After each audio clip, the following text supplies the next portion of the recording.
What actually replaced the guaranteed bump is something Chase calls points boost. Their own explanation of it honestly is kind of a mess, so let me just simply tell you what it means. Your point is worth 1 flat cent when you book through their site. Just 1 cent, no bump by default. Your point is worth 1 flat cent when you book through their site. Just 1 cent, no bump by default. But on some flights and some hotels, Chase decides which ones, not you. That same point jumps up, sometimes 1.5 cents, sometimes 2. Sounds good until you check how often that actually shows up. One outlet went and counted over 7,000 flights and found a boosted price on fewer than 1 in 10 of them. So yeah, this part kind of sucks if you were counting on that guarantee. I wouldn't plan around points boost showing up. I'd plan around this instead. Transfer partners. That's when you take your points and move them. Full value straight into an airline's account or a hotel's account. Instead of cashing out on Chase's site, you're basically skipping Chase's flat rate and letting the airline or hotel set the price instead. And that's usually a lot higher.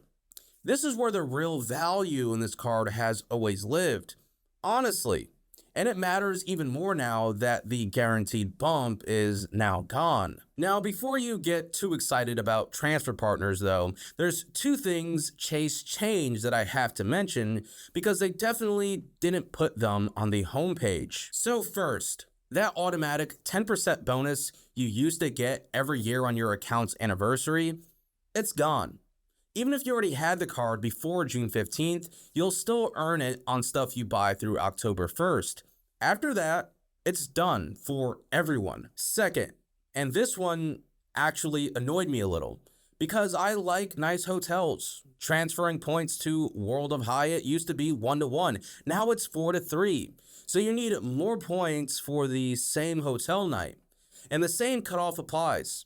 Had the card before June 15th, you've got until October 1st at the old rate. Now, does any of that kill the card?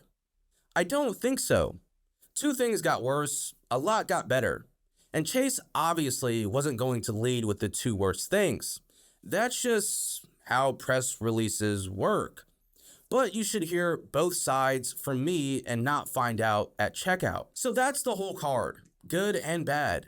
Instead of telling you who it's for, let me just ask you a few things and you'll probably already know your own answer. I want you to think about last year. Did you book a hotel at any point? Did you eat out at a normal, regular amount? Nothing extravagant, just normal? And have you ever actually moved your Chase points into an airline or hotel program? Or do they just sit there in your account untouched? If the honest answer to all of that is basically no, this card's probably not doing much for you. That's not a knock on you, it just means a no-fee card fits your life better right now. If you said yes to the hotel or the dining, but you've never touched the transfer partner thing, you're still fine. The hotel credit alone is doing most of the heavy lifting for you already. And if you said yes to all 3, especially the transfer part, that's where this card separates itself from a normal rewards card. That's the whole game, honestly. If any of that surprised you, drop it in the comments. I read all of them, and it tells me what to dig into next. So where do I land? Honestly, pretty close to where I started, just with better reasons for it now.